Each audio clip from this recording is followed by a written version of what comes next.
السلام عليكم ورحمة الله وبركاته. نحمده ونستعينه ونستغفره ونعوذ بالله من شرور أنفسنا ومن سيئات أعمالنا. من يهده الله فلا مضل له ومن يضلل فلا هادي له. ونشهد أن لا إله إلا الله وحده لا شريك له. ونشهد أن سيدنا ومولانا محمدا عبده ورسوله. أما بعد فقد قال الله تعالى في كلامه المجيد: أعوذ بالله من الشيطان الرجيم.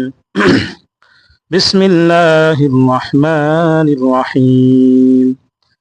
فهل عسيتم إن توليتم أن تفسدوا في الأرض وتقطعوا أرحامكم أولئك الذين لعنهم الله فأصمهم وأعمى أبصارهم.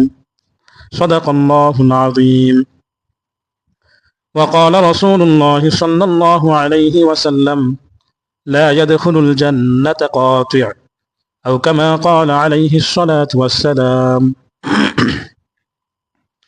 সম্মানিত মুসলিয়ান কিরাম, সর্বপ্রথম আমরা মহান আল্লাহ তাআলার দরবারে শুকরিয়া আদায় করি যে আল্লাহ তাআলা আমাদেরকে আজকের এই পবিত্র জুমার দিনে জুমার নামাজ আদায় করার জন্য আগে আগে মসজিদে আসার মতো তৌফিক দিয়েছেন। এই জন্য আমরা সকলেই বলি আলহামদুলিল্লাহ। সম্মানিত মুসলিয়ান কিরাম, আজকে আমরা আলোচনা করার চেষ্টা করব আত্মীয়তার সম্পর্ক বজায় রাখার গুরুত্ব এবং সম্পর্ক ছিন্ন করার যে শাস্তি এবং ভয়াবহতা সম্পর্কে কোরআন এবং হাদিসে কি বলা রয়েছে সে সম্পর্কে ইনশাল্লাহ আজকে আমরা জানার চেষ্টা করব। ইতিপূর্বে আমরা পিতামাতার সাথে সন্তানের আচরণ কেমন হবে, সন্তানের প্রতি পিতামাতার দায়িত্ব কর্তব্য কি হবে এই বিষয়ে আলোচনা করেছি। তারই ধারাবাহিকতায় আজকে আত্মীয় স্বজনদের সাথে আসলে আমাদের সম্পর্কটা কেমন হবে এবং আত্মীয় স্বজনের সাথে সম্পর্ক বজায় রাখার ব্যাপারে ইসলাম আসলে কি বলে, এই বিষয়গুলো আজকে আমরা জানার চেষ্টা করবো ইনশাআল্লাহ। পবিত্র কোরআনে কারিমের মধ্যে আল্লাহ তাআলা বিভিন্ন জায়গায় আত্মীয়দের সাথে সম্পর্ক বজায় রাখার নির্দেশ দিয়েছেন। অনেক জায়গায় আল্লাহ তাআলা কালামে পাকে ইরশাদ করেন: ওয়াল্লাযীনা ইয়াসিলুনা মা আমারাল্লাহু বিহি আইয়ুসালা ওয়াল্লাযীনা ইয়াসিলুনা মা আমারাল্লাহ। আল্লাহ তাআলা বলেন, এবং ওই সকল ব্যক্তিরা ইয়াসিলুনা মা আমারাল্লাহু বিহি আইয়ুসালা, তারা সম্পর্ক বজায় রাখে, সম্পর্ক সুন্দর রাখে, সম্পর্ক রাখে মা আমারাল্লাহু বিহি আইয়ুসালা, যে সম্পর্ক আল্লাহ তাআলা রাখার জন্য নির্দেশ দিয়েছেন। আল্লাহ তাআলা যে সম্পর্ক রাখার নির্দেশ দিয়েছেন, আদেশ দিয়েছেন, সেই সম্পর্ক তারা কি করে? বজায় রাখে। তো এই সম্পর্ক দ্বারা উদ্দেশ্য হচ্ছে আত্মীয়তার সম্পর্ক। এই সম্পর্ক দ্বারা উদ্দেশ্য কি? আত্মীয়তার সম্পর্ক। এরকম বিভিন্ন আয়াতের মধ্যে আল্লাহ তাআলা আত্মীয়দের সাথে সম্পর্ক বজায় রাখার নির্দেশ দিয়েছেন। একটি হাদিসের মধ্যে রাসূলুল্লাহ সাল্লাল্লাহু আলাইহি ওয়াসাল্লাম ইরশাদ করেন, হাদিসে কুদসি, অর্থাৎ হাদিসে কুদসি বলা হয় এমন হাদিসগুলোকে যেই হাদিস মূলত যেই কথাটা আল্লাহ তাআলার কথা কিন্তু রাসূল সাল্লাল্লাহু আলাইহি ওয়াসাল্লাম বলেছেন, যেটা কোরআনের মধ্যে উল্লেখ করা হয়নি। সেই হাদিসে কুদসির মধ্যে রাসূল সাল্লাল্লাহু আলাইহি ওয়াসাল্লাম বলেন যে আল্লাহ তাআলা বলছেন, ইন্নার রহিমা সুজনাতুম মিনার রহমান। এই যে আত্মীয়তার যে সম্পর্ক, এটাকে রেহেম বলে, সিলাতুর রেহমা। আরবিতে কি বলে এটাকে? সিলাতুর রেহমা। অর্থাৎ সিলা মানে হচ্ছে বজায় রাখা, সম্পৃক্ত রাখা, মিলিয়ে রাখা, আর রেহেম মানে হচ্ছে সম্পর্ক, আত্মীয়তার সম্পর্ক। তো এই রেহেম, ইন্নার রেহমা সুজনাতুম মিনার রহমান, আল্লাহ তাআলা বলছেন যে এই যে আত্মীয়তার সম্পর্ক যেটা, এটা আমার যেই নাম রহমান, সেই রহমান থেকে আমি একে সৃষ্টি করেছি, একে তৈরি করেছি। সুতরাং এই কথা দ্বারা বোঝা গেল, আল্লাহ তাআলার এই কথা দ্বারা বোঝা গেল আল্লাহ তাআলা আত্মীয়তার সম্পর্ককে সৃষ্টি করেছেন তার দয়া থেকে, তার রহমান নাম থেকে। এই জন্য রহমান থেকে রেহমুন শব্দটা তৈরি হয়েছে, অর্থাৎ রহমান থেকে রেহমুন, আল্লাহ তাআলার দয়া থেকে আত্মীয়তার সম্পর্ক।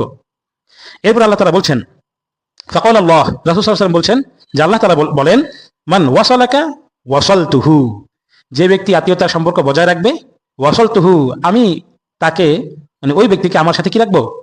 সম্পৃক্ত রাখবো, আমার সাথে তার সম্পর্ক বজায় রাখবো, আমি তার সাথে সম্পর্ক বজায় রাখবো। ওয়ামান কাতাআকা, আর যে ব্যক্তি আত্মীয়তার সম্পর্কে ছিন্ন করবে, আমি কাতাআতুহু, আমি তার সাথে কি করবো? সম্পর্ক ছিন্ন করে ফেলবো। তাহলে দেখেন, আত্মীয়তার যে সম্পর্ক আল্লাহ তাআলা বলছেন যে এই সম্পর্ক যে বজায় রাখবে, আল্লাহ তাআলা তার সাথে কি রাখবেন? সম্পর্ক বজায় রাখবেন। আর যে আত্মীয়তার সম্পর্ককে ছিন্ন করবে, আল্লাহ তাআলা তার সাথে সম্পর্ক ছিন্ন করবেন। আল্লাহ তাআলা যদি আমাদের সাথে সম্পর্ক ছিন্ন করেন, আমাদের পক্ষে কি সম্ভব এই দুনিয়ায় টিকে থাকা? অথবা দুনিয়া হোক বা আখিরাত হোক, কোথাও কি টিকে থাকা সম্ভব? সম্ভব না। কিন্তু এই আত্মীয়তার সম্পর্ক, এটা আসলে আমাদের সমাজে একটা অবহেলিত একটা আমল। আত্মীয়তার সম্পর্ক বজায় রাখলে যে নেকি হয়, সওয়াব হয়, এবং এটা যে আল্লাহ তাআলার একটা নির্দেশ, এই বিষয়ে আসলে আমাদের মাঝে তেমন কি নাই, সচেতনতা নাই।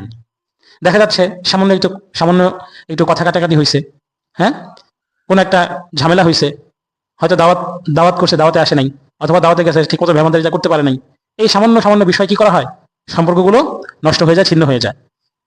অত্যন্ত দুঃখের বিষয় যে মুসলমান কি করবে, সে তার পিতামাতাকে যেভাবে আগলে রাখবে, পিতামাতার সাথে তার যেরকম সম্পর্ক থাকবে, ভাই বোনের সাথে যেরকম সম্পর্ক থাকবে, এরকম চাচা, মামা, ফুফু, তারপর হচ্ছে আরো যারা আছে, সবার সাথে কি থাকবে, তার সুসম্পর্ক বজায় থাকবে। আত্মীয়তার সম্পর্ক বজায় রাখার দ্বারা উদ্দেশ্য হলো যে সবার সাথে যোগাযোগ রাখা, সবার সাথে কি রাখা, যোগাযোগ রাখা, খোঁজ খবর রাখা, এবং সম্ভব হলে যদি সামর্থ্য থাকে তাহলে আর্থিকভাবে সাহায্য করা।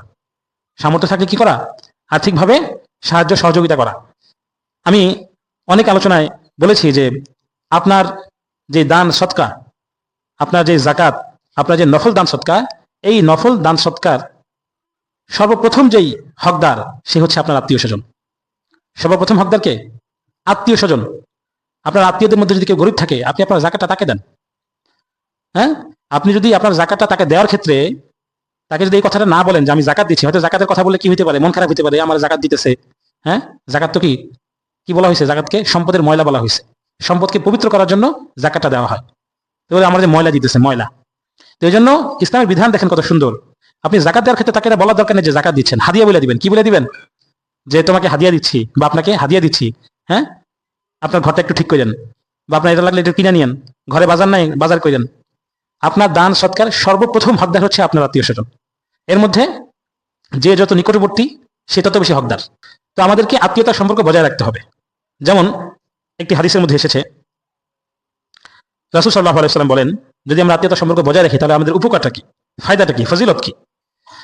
আল্লাহ রাসূল সাল্লাল্লাহু আলাইহি ওয়াসাল্লাম বলেন, সালাতুম মান কুন্না ফিহি হাসাবাহুল্লাহু হিসাবান ইয়াসীরা ওয়া আদখালাহুল্লাহুল জান্নাতা বিরহমাতিহি। তিন ধরনের ব্যক্তি এমন রয়েছে, আল্লাহ তাআলা কিয়ামতের দিন তাদের হিসাবকে সহজ করবেন। তাদের হিসাবকে কি করবেন, সহজ করে দিবেন। এবং ওয়া আদখালাহুল্লাহুল জান্নাতা বিরহমাতিহি, এবং তাদেরকে আল্লাহ তাআলা নিজ অনুগ্রহে, নিজ দয়ায় তাদেরকে জান্নাতে প্রবেশ করায় দিবেন। সুবহানাল্লাহ। সাহাবায়ে মানুষ করলেন, ক্বালু লিমান ইয়া রাসূলুল্লাহ। সাহাবায়ে কেরাম বললেন, ইয়া রাসূলুল্লাহ, তারা কারা? আল্লাহ রাসূল বললেন, তুতি মান হারামাকা, ওই ব্যক্তি যে দান করে কাকে, যে তাকে বঞ্চিত করেছে। অর্থাৎ আপনাকে যে বঞ্চিত করেছে, আপনি তাকে কি করলেন, দান করলেন। আপনি হয়তো কি আপনার প্রতিবেশীর থেকে অথবা আপনার ভাইয়ের থেকে এই জায়গা পাইতেন, সেই জায়গাটা আপনাকে দেয়নি। অথবা বোন ভাইয়ের থেকে যে সম্পদটা পাবে, সেই সম্পদ থেকে বোনকে বঞ্চিত করা হয়েছে, কিন্তু বোন কি করবে, ওই ভাইকে দান করবে, ওই ভাইকে দিবে। তুতি মান হারামাকা, এমন ব্যক্তি যাকে বঞ্চিত করা হয়েছে, সে ওই ব্যক্তিকে দান করছে। এলো প্রথম ব্যক্তি। দুই নম্বর ব্যক্তিকে ওয়াতাফু আম্মান যালামাকা, যে তোমাকে জুলুম করেছে, তুমি তাকে ক্ষমা করে দিবে। যে তোমাকে জুলুম করেছে, অন্যায় করেছে তোমার সাথে, তুমি তাকে কি করে দিবে, ক্ষমা করে দিবে। ওই ব্যক্তি যে তোমার সাথে জুলুম করার পরে যে ক্ষমা করে দেয়, অর্থাৎ আপনাকে যদি কেউ জুলুম করে আপনি যদি ক্ষমা করে দেন, তাহলে আপনি তিন ব্যক্তির এক ব্যক্তি। তিন নম্বর আল্লাহ রাসূল সাল্লাল্লাহু আলাইহি ওয়াসাল্লাম বলছেন, ওয়াতাসিলু মান কাতাআকা, আপনার সাথে যে আত্মীয়তার সম্পর্ক ছিন্ন করেছে, আপনি তার সাথে সম্পর্ক বজায় রেখেছেন। আপনার সাথে ছিন্ন করেছে, কিন্তু আপনি কি করেছেন, সম্পর্ক বজায় রেখেছেন। সুতরাং এই তিন ব্যক্তি হলো এমন ব্যক্তি যাদেরকে আল্লাহ তাআলা কিয়ামতের দিন যাদের হিসাবকে সহজ করবেন এবং তাদেরকে জান্নাতে প্রবেশ করায় দিবেন। সাহাবাকে মারাজ করলেন, একজন সাহাবী বললেন, ক্বালা ফাইদা ফাআলতু যালিকা ফামালি ইয়া রাসূলুল্লাহ। একজন সাহাবী বললেন, ইয়া রাসূলুল্লাহ, আমি যদি এমনটি করি তাহলে আমার জন্য কি হবে? আল্লাহ রাসূল বললেন, ক্বালা আন তুহাসিবু হিসাবান ইয়াসীরা ওয়া ইউদখিলুকাল্লাহু জান্নাতা বিরহমাতিহি, যে আল্লাহ তাআলা তোমার হিসাবকে সহজ করবেন এবং তোমাকে জান্নাতে প্রবেশ করাবেন। সুবহানাল্লাহ। আর অনেক ফজিলত রয়েছে। আরেকটা হাদিসের মধ্যে আল্লাহ রাসূল সাল্লাল্লাহু আলাইহি ওয়াসাল্লাম বলেন, মান সাররাহু আই ইউবসাতু লাহু ফি রিজকিহি ওয়া আই ইউনসাউ লাহু ফি আথারিহি ফালইয়াসিল রাহিমাহু, যে ব্যক্তিটা পছন্দ করে, যে ব্যক্তিটা ভালোবাসে যে আই ইউবসাতু লাহু ফি রিজকিহি, তার রিজিকের মধ্যে প্রশস্ততা আসুক, তার রিজিক বৃদ্ধি পাক, তার রিজিক বেড়ে যাক, যে ব্যক্তিটা চায়, এবং এটাও চায় ওয়াই ইউনসাউলাহু ফি আথারিহি, তার হায়াত বৃদ্ধি পাক, তার জীবনটা কি হোক, বৃদ্ধি পাক, হায়াত বৃদ্ধি পাক। সে কি করবে? একটাই আমল, ফালইয়াসিল রহিমাহু, সে যেন আত্মীয়তার সম্পর্ক বজায় রাখে। সে কি করবে? আত্মীয়তার সম্পর্ক বজায় রাখবে। আরেক হাদিসে আল্লাহ রাসূল সাল্লাল্লাহু আলাইহি ওয়াসাল্লাম বলেন, লাইসাল ওয়াসিলু বিল মুকাফি, লাইসাল ওয়াসিলু বিল মুকাফি ওয়ালাকিন্নাল ওয়াসিল আল্লাযী ইযা কুতিআত রাহিমাহু ওয়াসালাহা।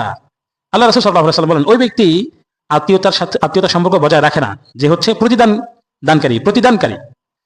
এই প্রতিদানকারীর উদ্দেশ্য হলো দুই আত্মীয়র মধ্যে সম্পর্ক আছে ভালো, হ্যাঁ, সেও আপনার সাথে যোগাযোগ রাখছে, আপনিও তার সাথে যোগাযোগ রাখছেন, আলহামদুলিল্লাহ, এটা তো খুব সহজ জিনিস। তো আল্লাহ রাসূল বলছেন যে এই ব্যক্তি মূলত আত্মীয়তার সম্পর্ক বজায় রাখি নয়, বরং আত্মীয়তার সম্পর্ক বজায় রাখি কে? ওয়ালাকিন্নাল ওয়াসিল আল্লাযী ইযা কুতিআত রাহিমাহু ওয়াসালাহা, তোমার সাথে সম্পর্ক ছিন্ন করেছে এমন ব্যক্তির সাথে তুমি আত্মীয়তার সম্পর্ক বজায় রেখেছো। সুতরাং বোঝা গেল এরকম অনেক সময় হয় আমাদের আশেপাশে, যদি আমরা দেখি, তাকাই, তাহলে দেখবো যে ওই যে আত্মীয় আছে, সে হয়তো আপনাকে কি আপনার সাথে সম্পর্ক রাখতে চায় না, কিন্তু আপনি তার সাথে সম্পর্ক রাখতেছেন, তাহলে আপনি হলেন প্রকৃত অর্থে আত্মীয়তার সম্পর্ক বজায়কারী, আত্মীয়তার সম্পর্ক আপনি প্রকৃত অর্থে রাখছেন। তাহলে বোঝা গেল যে আপনার সাথে অমুকের সম্পর্ক রাখছে না, এই অজুহাত দিয়ে আমিও সম্পর্ক ছিন্ন করলাম, আমার সাথে অমুকের সম্পর্ক রাখছে না, আমিও সম্পর্ক ছিন্ন করলাম, এটা পাওয়া যাবে না। মানে আল্লাহ রাসূল কি বলছেন? ওই ব্যক্তি আত্মীয়তার সম্পর্ক বজায়কারী নয়। দুজনেই সম্পর্ক আছে, এটা তো খুব সহজ, সবাই পারবে। বরং প্রকৃত অর্থে আত্মীয়তার সম্পর্ক কে রাখছে? আমার সাথে সম্পর্ক ছিন্ন করেছে, তারপরও আমি তার সাথে কি রাখলাম? সম্পর্ক রাখলাম, তার খোঁজ খবর নিলাম, এই জিজ্ঞেস করলাম কোনো সমস্যা আছে কিনা, দেখতে গেলাম, অসুস্থ হলে দেখতে গেলাম। এই সাধারণ, এটা কি আল্লাহ রাসূল বলছেন, এটাই হলো প্রকৃত আত্মীয়তার সম্পর্ক বজায়কারী। আমরা যদি আত্মীয়তার সম্পর্ক ছিন্ন করি, তাহলে আমাদের শাস্তিটা কি হবে? হাদিসের মধ্যে এসেছে, খুবই গুরুত্বপূর্ণ, এবং আল্লাহ তাআলার কাছে এটা যে কতটা মারাত্মক একটা গুনাহ, এই হাদিসের দ্বারা বোঝা যায়। আল্লাহ রাসূল সাল্লাল্লাহু আলাইহি ওয়াসাল্লাম বলেন, মা মিন যামবিন আজদারু আন ইয়াজআলাল্লাহু লাহু লিসাহিবিহিল উকুবাতা ফিদ দুনিয়া মা ইয়াদখিরু লাহু ফিল আখিরাহ। পৃথিবীতে এমন কোন গুনাহ নাই যেই গুনাহের কারণে আল্লাহ তাআলা ওই যে গুনাহকারী তাকে দুনিয়াতে এবং আখিরাতেও শাস্তি দেন, দুনিয়াতেও তার শাস্তি দেন এবং আখিরাতের জন্য ওই শাস্তিটাকে সংরক্ষিত রাখেন, ওই শাস্তিটাকে উঠায় রাখেন। অর্থাৎ দুনিয়াতেও তাকে শাস্তি দেওয়া হবে, আখিরাতেও তাকে কি দেওয়া হবে? শাস্তি দেওয়া হবে। সেই দুইটা গুনাহ কি? একটা হচ্ছে মিনাল বাগই, আর একটা হচ্ছে ওয়াকাতিআতির রহিমা। একটা হচ্ছে, অন্য একটা হাদিস আছে মিনাল জুলমি, একটা হচ্ছে জুলুম। অর্থাৎ আপনি যদি কেউ যদি কারোর উপরে জুলুম করে, আল্লাহ তাআলা বলছেন, রাসূল সাল্লাল্লাহু আলাইহি ওয়াসাল্লাম বলছেন, যেটা এমন একটা গুনাহ, এই গুনার শাস্তি আল্লাহ তাআলা দুনিয়াতেও দিবেন, আখিরাতেও দিবেন, নাউযুবিল্লাহ। আর এই হাদিসের মধ্যে আছে মিনাল বাগই, তথা ন্যায়পরায়ণ শাসকের বিরুদ্ধে যুদ্ধ করা।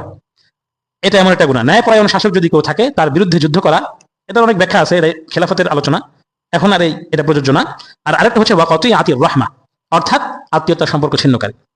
তাহলে বোঝা গেল, যে ব্যক্তি আত্মীয়তার সম্পর্ক ছিন্ন করবে, তাকে আল্লাহ তাআলা দুনিয়াতেও শাস্তি দিবেন, এবং তার শাস্তি কোথাও থাকবে? আখিরাতেও থাকবে। আল্লাহ তাআলা কোরআন কারীমের মধ্যে বলেন, ফালা আসাইতুম ইন তাওয়াল্লাইতুম আন তুফসিদু ফিল আরদি ওয়া তুকাত্তিউ আরহামাকুম। যদি তোমরা কি করো? মুখ ফিরিয়ে নাও, আল্লাহ তাআলা থেকে কি করো? মুখ ফিরিয়ে নাও। ইসলাম ধর্ম থেকে যদি তোমরা মুখ ফিরিয়ে নাও, তাহলে তোমরা কি করবে? আন তুফসিদু ফিল আরদ, জমিনের মধ্যে তোমরা বিশৃঙ্খলা সৃষ্টি করবে।